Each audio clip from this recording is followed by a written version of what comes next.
मुल्क में गैर मुल्की सरमायाकारी के फ़रोग के लिए हुकूमत का बड़ा कदम। वज़ीर आज़म का सरमायाकारी के लिए तमाम रुकावटें फ़ौरी दूर करने का हुक्म। वज़ीर आज़म ने मसाइल के हल के लिए कमेटी बना दी। कमेटी बैरूनी सरमायाकार कंपनियों के मसाइल दूर करेगी। हुकूमत की जानिब से ये बड़ा कदम उठाया गया है। मुल्क में गैर मुल्की सरमायाकारी के फ़रोग के लिए वज़ीर आज़म का सरमायाकारी के लिए तमाम रुकावटें फ़ौरी तौर पर दूर करने का हुक्म और इस मकसद के लिए कमेटी बनाई गई है।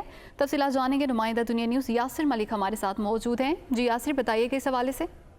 मुल्क में गैर मुल्की सरमायाकारी के फरोग के लिए हुकूमत ने बड़ा इकदाम उठाया है। वज़ीर आज़म ने सरमायाकारी के लिए तमाम रुकावटें फौरी दूर करने का हुक्म दे दिया है। वज़ीर आज़म ने मसाइल के हल के लिए कमेटी जो है वो बना दी है। कमेटी बैरून सरमायाकार जो कंपनियां हैं, बिलखसूस गवादर फ्री जोन में सरमायाकार कंपनियों के मसाइल दूर करेगी। कमेटी 10 दिन के अंदर वज़ीर आज़म को तफसीली रिपोर्ट और सिफारिशात भी पेश करेगी।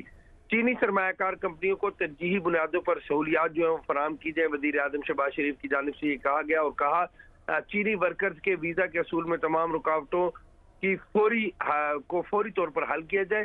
सीपैक और दूसरी कंपनियों के वर्कर्स की तफरीक खत्म करके वीज़ा को आसान बनाया जाए। वज़ीर आज़म की ज़ेर सदारत इजलास हुआ जिसमें ये तमाम तरह हदायत जो है वो जारी की गई। इजलास में मुल्क में सरमायाकारी की सूरत हाल पर गौर किया गया। इजलास में मिर्जा इस्माइल, चौधरी सालेक, एहसन इकबाल, तारिक फातमी, जफरुद्दीन महमूद और मुतलका आला हुकाम ने शिरकत की।